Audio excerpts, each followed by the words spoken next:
কাদের জিলানী রহমতুল্লাহ আলাইহির বাবা আবু সালেহ জঙ্গি মুসা একবার নদীর পাড় দিয়ে হাঁটতেছে। হাঁটতে হাঁটতে হাঁটতে হাঁটতে দেখে যে তার পেটেও খুব ক্ষুধা।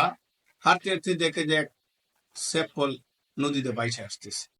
তখন ক্ষুধার যন্ত্রণা সে ফলটা খাওয়া হয়েছে। খাওয়ার সাথে সাথে তার মনে হয়েছিল যে এই কার গাছের ফল, আমি যে খায়া ফেললাম, কি জবাব দিব। তখন সেই নদীর উজান দিয়ে সে হাঁটতেছে, পানি দিয়ে দিকতে আসতেছে। হাঁটতে হাঁটতে অনেক দূর পর গিয়ে দেখে নদীর পারে বাউন্ডারির ভিতরে এক ফল গাছ। তো ওই বাড়িওয়ালারে ডাক দিল, এ বাড়িতে কে আছেন? এইখানে বাড়িওয়ালা বাড়ি হলে কি ব্যাপার? বললো যে বাদান, আমি তো এরকম একটা ফল খেয়ে ফেলছি, এখন তো অনেক দূরতে আইছি, কোনো গাছ পাইছি না, এই গাছটা দেখে দাঁড়ালাম, এই গাছটা কেমন অবশ্যই, তাহলে বাবা আমি মাপ চাইতে আইছি। তখন উনি চিন্তা করতেছে একটা সেব ফল খাওয়ার কারণে যে লোকটা এই পর্যন্ত আসছে সে তো সাধারণ কোনো লোক না। সে মনে মনে ভাবলো, ভাইবা বললো যে হ্যাঁ তোমার মাফ করতে পারি, কিন্তু আমার ঘরে তোমার গোলামি করতে হবে। কতদিন? যে 12 বৎসর।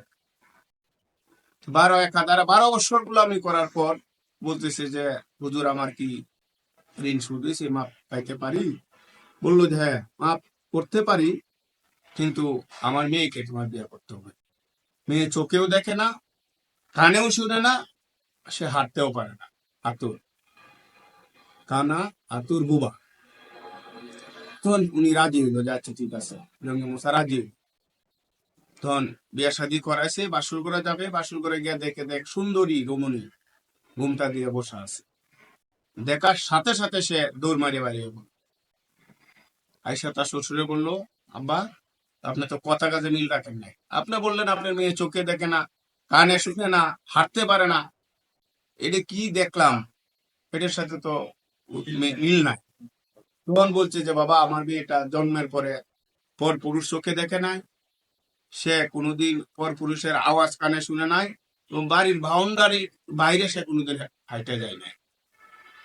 এই কথাগুলো তোমরা বলো। এইভাবে কিন্তু বড় পীর আব্দুল কাদের জিলানীর বাবার জীবনী। শুধু তাই না, আব্দুল কাদের জিলানী রহমতুল্লাহ জন্মের পরে মূলত 5-6 বছর হয়েছিল তো মানুষ বাচ্চাগুলা মক্তবে দেয়। তখন তার মা মক্তবে পাঠাইছে, এই অমর কায়রমা ফাতেমা তার ছেলেরা মক্তবে পাঠাইতে, হুজুর বলছে যে বলো বিসমিল্লাহির রহমানির রহিম। এই বলার সাথে সাথে আব্দুল কাদের জিলানী রহমতুল্লাহ 18 পারা মুখস্থ সে পড়ে ফেলছে। তখন সেই হুজুর আইসা এই সব ছাত্রের বিদায় করিয়া পরে এই ছেলের সাথে আব্দুল কাদের জিলানীর সাথে আসলো যে তোমার বাড়ি কই, যাবো তোমার বাড়ি। তখন বাড়ির বাইরে এসে ডাক দিছে, এ বাড়ির ভিতরে কে আছে? তো ভিতরে থেকে আন্দরমহল থেকে তার মা বললো যে হুজুর কে? যে বললো যে আমি তো আপনার ছেলে নিয়ে আসি, আমি অমুক মাদ্রাসার হুজুর। তা আমি তো তারে বিসমিল্লাহির রহমানির রহিম বলাতে সে 18 ভাড়া বলে দিচ্ছে, এইটা কিভাবে সম্ভব? পরে বললো যে হুজুর আমি তো 18 পারা কোরআনের হাফেজা, 18 পারা পর্যন্ত আমার মুখস্থ। সে গর্বে আসার পর থেকে আমি কাজে কর্মে, আমি যেখানেই রয়েছি আমি কোরআন তেলাওয়াত করছি যেটুক আমার মুখস্থ। আমার মনে হয় আল্লাহর কুদরতে সে হয়তো ওটুক মুখস্থ করছে।